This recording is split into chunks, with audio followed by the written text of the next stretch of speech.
So earlier today, I came across this video called Why Most Black Americans Don't Move to Nigeria. This is created by a channel by the name of Lolop Effect. And wow, it's a very interesting topic, and I want you guys to go and look at his video. It's very good, but I don't want to source any content from his video because I don't want to be a grifter today. I'll get back on my job tomorrow. But I want to tackle this from a perspective of me visiting Nigeria and me giving the honest opinion of what I feel. First of all, Nigeria is the most talked about country in Africa with the most clout and the most prestige for the most part.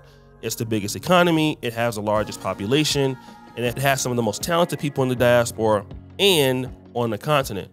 And Black Americans, who I would classify that as African American or Caribbean Americans, or sometimes even Black Canadians, what might even fall into that, group, if you will. Not really, but they could. Why are they not picking Nigeria? What is the issue? First of all, in his video, he mentions that Nigeria gets too much bad publicity. So whenever things happen, you see situations like this. You talk of Nigeria as a country. If you are putting it on a scale of 100, corruption is about 95%. In every endeavor in Nigeria, that is the truth. In every ministry, in every public parastatal, public company, public organization, the whole purpose is whenever you are appointed, you see how you can take as much as you can. And it is becoming more and more difficult to get patriotic Nigerians to even occupy those positions. So where are you going to get the people that will come and say, no, I want this thing to stop? Number one, because if you get those people, they will not last. They will either be killed or one thing or the other will come and they will be removed from that place. All right, you see something bad that happens in Nigeria, and then he mentioned that the U.S. Embassy says, hey, listen, you guys need to tread lightly going into Nigeria. But the United States also has very negative things happening, like this school shooting. Moments after entering the courtroom, Ohio school shooter TJ Lane took off his shirt. Underneath was a T-shirt with the word killer handwritten on it. It was similar to what he was wearing when police arrested him in February of 2012 after he opened fire in the Chardon High School cafeteria in northeastern Ohio. Lane killed 3 students and injured 3 others, and he pleaded guilty last month. But then nobody says, don't go to America, right? Absolutely not. We still go. People still want to visit Europe. They have all kinds of attacks too. People still visit. So is it the bad press about Nigeria that keeps African Americans going from Nigeria? I don't think that's the case, because we pretty much would feel that all bad press about Africa would come from maybe the white media. So those of us who are interested in going in Africa would not really consider the bad press, because we all know everything is black has bad press. So I don't think that's typically the issue. Number 2, Nigeria has too many scammers. We've all heard about Hush Puppy. Raymond Abbas, or Hush Puppy, and the insane way he lied to the world and landed himself in prison. Raymond gained a lot of followers by presenting a lavish lifestyle. As his social media account began to grow, so did his plan. He and a group of 11 others created fake websites for well-known companies and banks to steal credit card information. In early 2020, the police in Dubai burst into Raymond's apartment in the early morning. During the raid, the police found an impressive stash. They discovered $37 million in cash in the home, most of which was stuffed into suitcases. Yeah, and guys like that, guys all over the black world, but Nigerians have a reputation for being in the scamming business. Yahoo boys, if you will, right? Yes, that is something that I have heard. But for the majority of us, like, look, if you come from Black America or anywhere in America, doesn't matter the race, people scam everywhere. People scam in the European communities. People scam in any communities where there's humans. People are scamming. So I don't think that's the real issue for, African Americans not wanting to visit Nigeria. That's not really the case. 3, Nigerians just don't like African Americans. That might be something that people would consider, although I still think that's also a very weak argument. There are people who just don't like you, period. It's some people I don't like. I don't even gotta talk to you. I don't like you. So it has something to do with, you know, Nigerians have a beef with African Americans, and that could be here or there. But people have, you know, one Nigerian friend, might have a white friend. You know, there are people that you're gonna like in any culture or situation like that. That's not the real reason, though, that would keep African Americans or Black Americans from visiting Nigeria, is the fact that, oh, well, they don't like us in the States. That's not it. 4, information about Nigeria to the masses. So here's what it is. Nigeria has such a large population. They have so many people from the diaspora.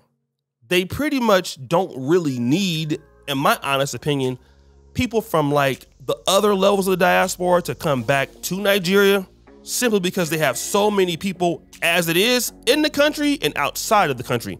So their diaspora is already the biggest, right? So they have 200 million plus people. They don't need to have a year of return. You know, they already are populated. So they don't need to do that as, let's say, you know, we see Liberia trying to do that now, Sierra Leone trying to do that now. You see Ghana doing that. These are much smaller countries that could use the influx. Nigeria, really, all they need to do is convince their people to really come back and have an interest in investing into the country. It's not that Nigeria, in my honest opinion, would be against having people coming from the diaspora, because we've seen, you know, some Black stars go there before. We see African Americans go to Nigeria. We've seen somebody like this Dominican American like Cardi B go there. So obviously we know that that would be welcome.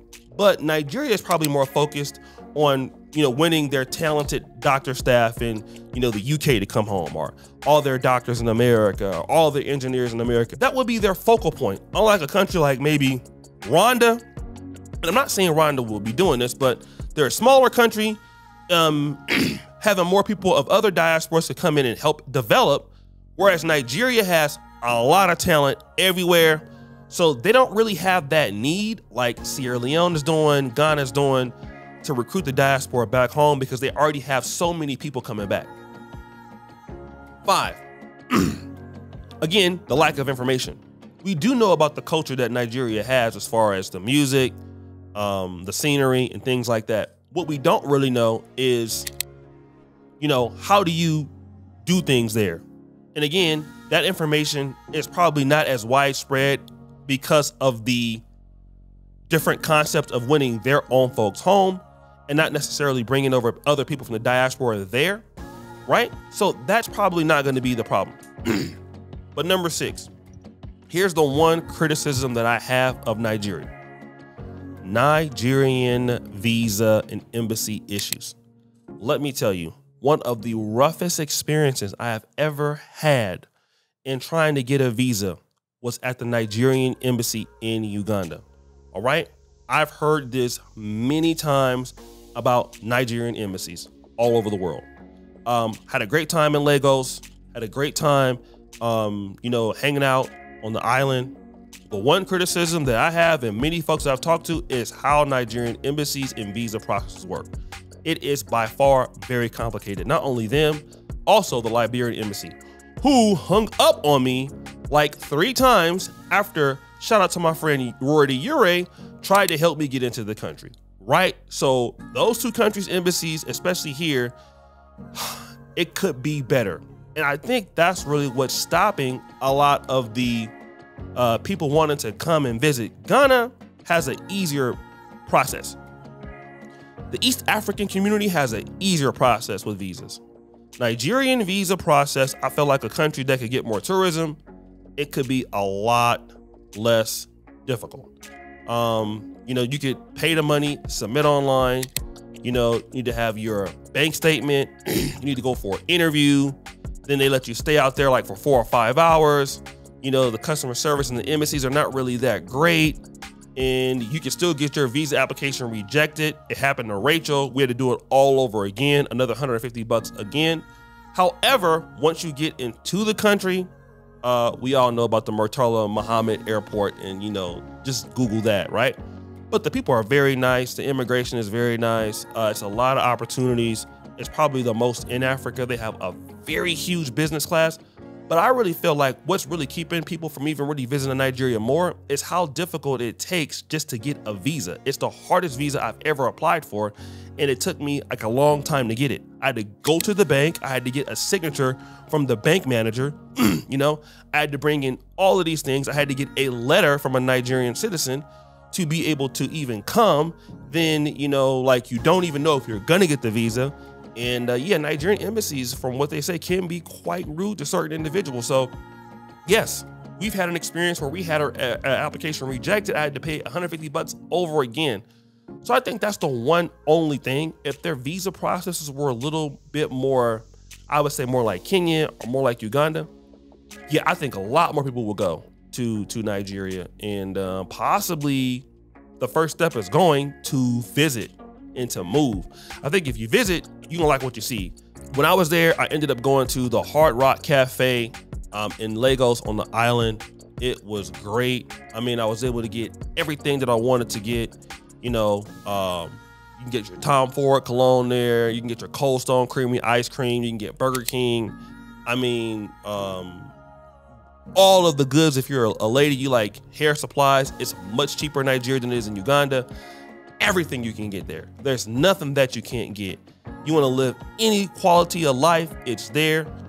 Listen, it's a monster, right? A lot of opportunity going on in Nigeria. But again, I think that those things are what stops the diaspora from being more interested. And I do feel if they do have, you know, a little bit more of an easier way to get into the country, I don't think they need to even reduce the fee. People would pay it if it was just more easier to get, you know, if you could do like a visa online, something like that. I think it'd be better. But guys, what do you think? What's stopping Black Americans or the diasporans from considering Nigeria over Ghana? Let me know in the comments. We're out.